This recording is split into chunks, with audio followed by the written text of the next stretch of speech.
And so if you're a startup, for example, this is going to be a new cost. They're going to have to go to your venture capitalist and say, I'm sorry, I need another 50 million to pay for this filtering technology. So ironically, this is going to harm the EU startup ecosystem enormously. It won't harm Google and it won't harm Facebook. You're listening to the Corbett Report.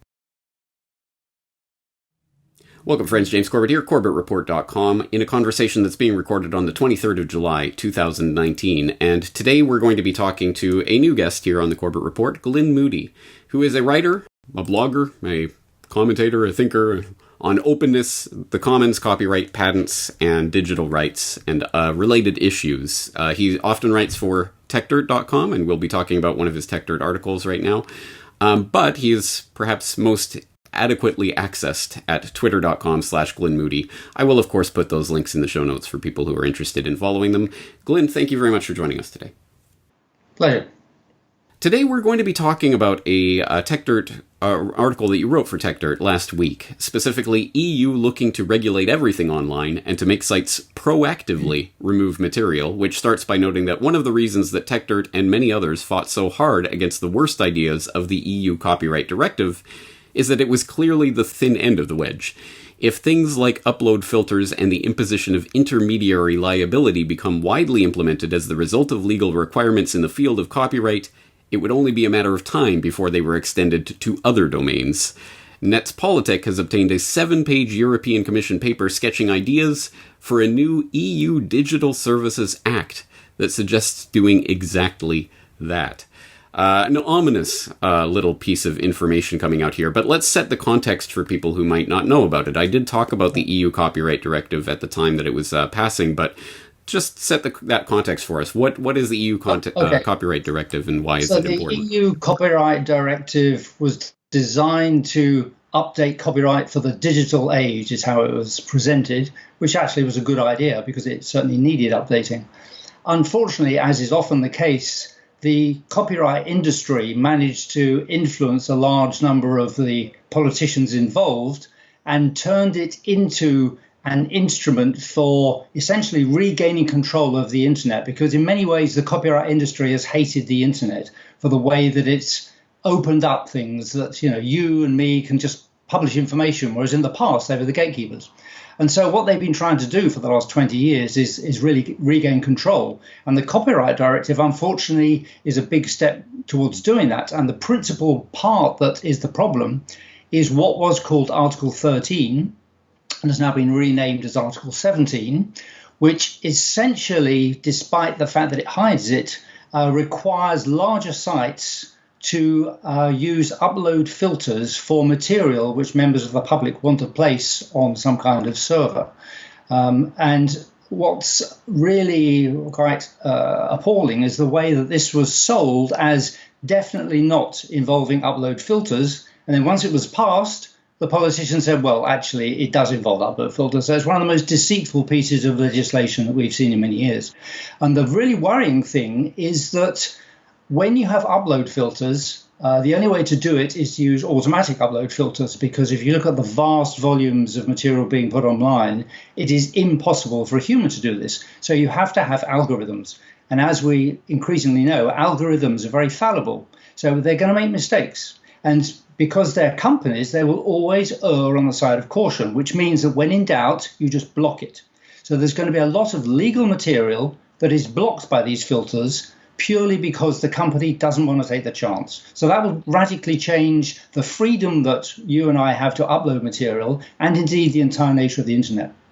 Right, and just in case people didn't quite understand that, the upload filter would be put in place to pre-check any information being uploaded to a site like YouTube, for example, for copyright before it even gets uploaded, before it even gets on the platform, I should say. That's right. So it's radically different, because at the moment the situation is that you can upload things, and if it turns out they're illegal for any reason, the site has to take them down, which is a sort of a fair process.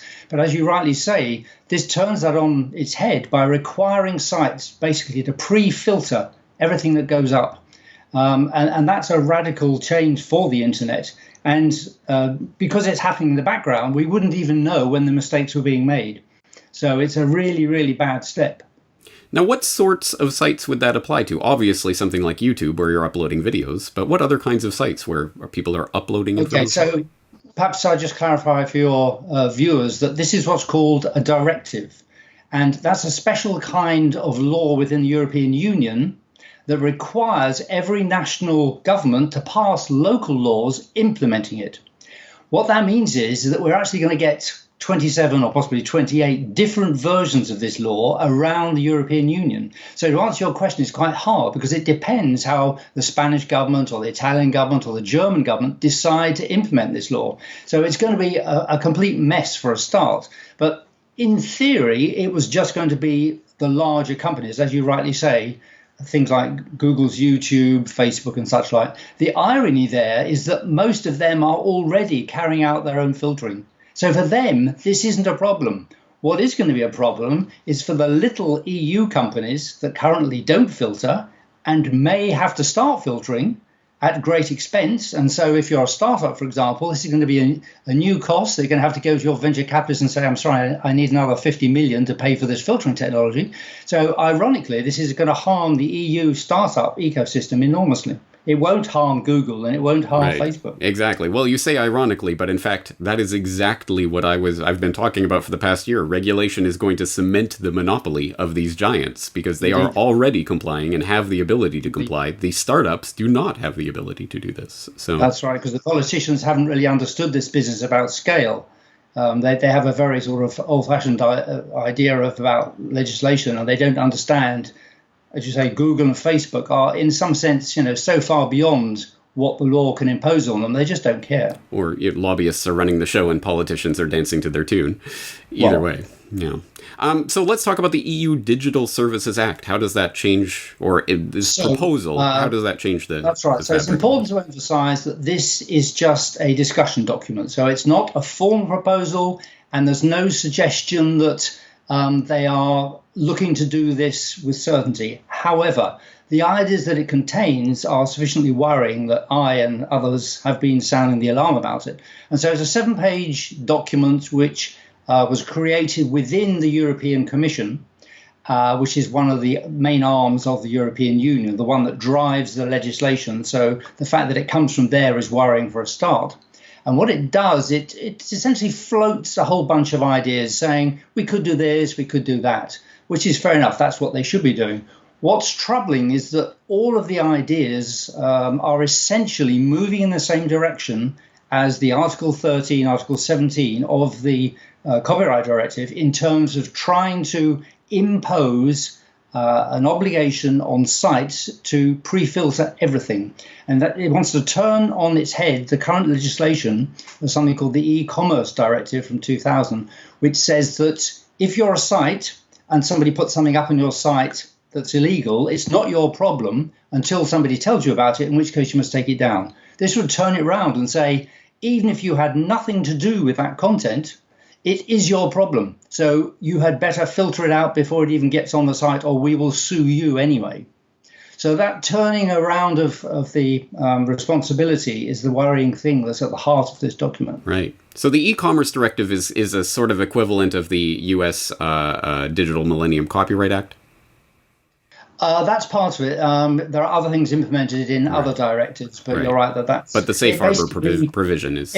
To be frank, it was copying the US experience, which worked well by saying that they were mere conduits, that you're basically a pipe and you're not responsible for what flows through your pipe.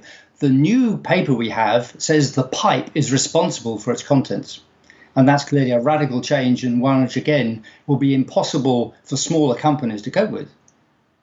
So how does this fit into the bigger picture of various copyright crackdown proposals that we've seen over the years in the US and Europe and other jurisdictions, SOPA, PIPA, ACTA, these acts that have come and gone over the years and are apparently they're still trying to use them. How does this fit into that picture of what the internet will look like? It's very much of a piece with SOPA, PIPA, ACTA.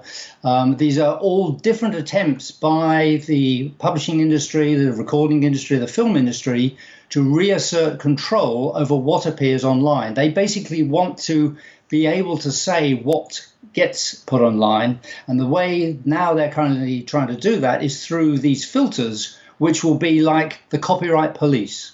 They want to institute algorithmic copyright police on every site. So they won't even have to do anything. They'll just basically threaten to sue someone and say it's your problem, sorted. And that's precisely what this 7-page document says, is that the responsibility, the liability for content will be on the sites. And as I say, that's a very worrying trend, and it's exactly what the copyright industry has been pushing for. That's right. And as worrying as all of that is, it also brings in other ideas and provisions. As you note, the other main proposal of the paper, the EU Digital Services Act, the other main proposal of the paper is to bring in mandatory pan-European rules for tracking online hate speech and disinformation, drawing on ideas in national laws. That's right. That's the other aspect. One thing that the paper says it wants to do is to address the control of what it calls the entire stack. In other words, not just individual services, but the entire technology that gets things on the internet and allows us to see them. So the EU is essentially stating that it wants to bring in controls over every aspect of the internet. And as you said, that involves things like hate speech, it involves things like copyright, it involves many other aspects, but it's under this general umbrella. They're making it quite plain that they essentially want to control everything. And so that's, a very worrying aspect.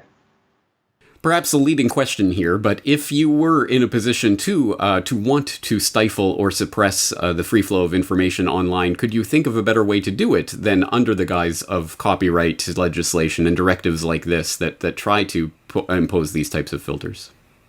I mean, clearly it is an extremely effective way, and one that lets you say, well, nothing to do with us. It's purely enforcing something else. And it is that collateral damage, you're right, that is the worrying thing. The fact that this is claimed to be protecting the artists. I mean, this was the line that the politicians used in the European Union, that we only want to bring this in so that artists can create, which no one is against, so that artists earn a fair wage, which no one is against.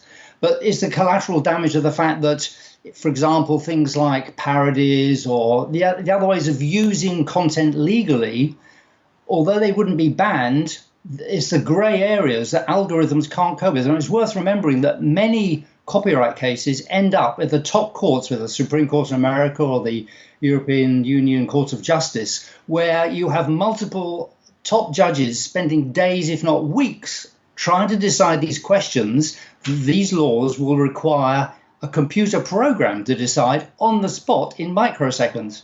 I mean, it's clearly impossible, but the people that wrote these laws don't understand technology, and they tend to say, oh, well, sort it out. It's just a technical issue. And that's the problem. Yeah. You can't just say it's a technical issue. You have to understand that, and they don't.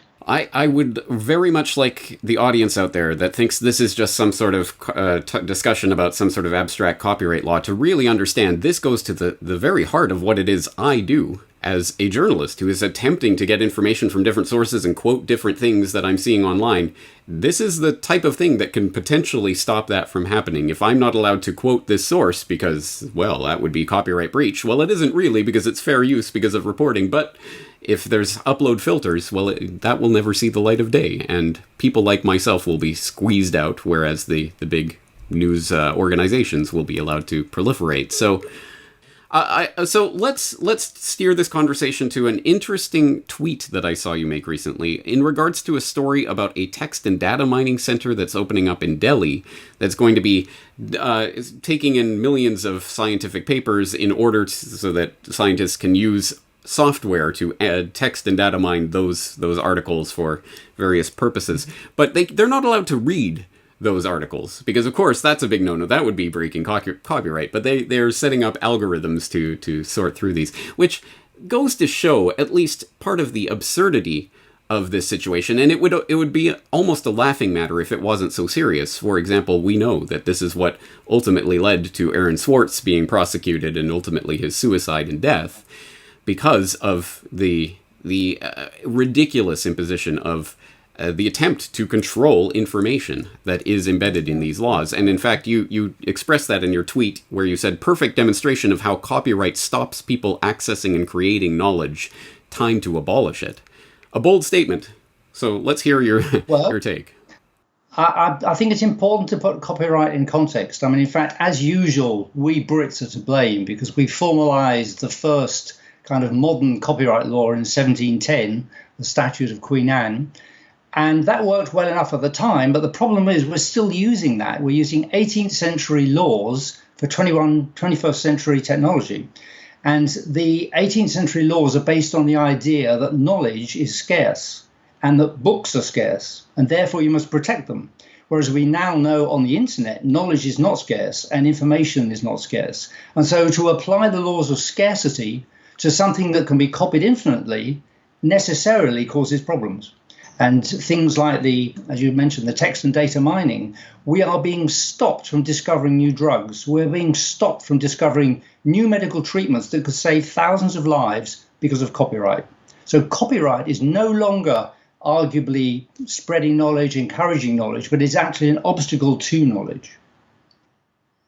Well, some heady thoughts, and they do stem from these very important issues that are being decided right now that will have an impact on the way the internet develops from here. I mean, this is such an important issue for 21st century society. I really don't think I can stress this enough. If you like the work that I do and the work that Glyn does and other people who are attempting to spread this type of information online, you have to be interested in what is happening right now. And presumably there is a way for people to make their voice heard in the EU bureaucracy, although I'm not holding my breath. Well, we've stopped things in the past. We stopped the ACTA, Anti-Counterfeiting Trade Agreement. TTIP, a big trade deal, just ground to a halt. So, we lost the one on the copy directive, but we stopped others, and we could stop further things in the future. That's a very good point. And for people who don't remember that story, I did do a report several years ago when ACTA was being forwarded and when it was ultimately stopped. And I think that is a good piece of history to remember because, yes. People tend to forget our victories. They tend to obsess with the defeats, but we have victories. We can do it again. Yes, it is a good point. So I will direct people to that. Of course, I'll put in the show notes all the links to all of the things we've been talking about in this conversation. What is the next step for the EU Services Directive, or what's it called? So basically, things are complicated because we've got a changeover of the actual politicians within the European Union, within the Commission. So we have to see what their priorities will be. And once they start to articulate those, then I and many other people will start warning about the bad stuff in there and making sure that the politicians realize that, we're watching them and they can't just slip the bad stuff through.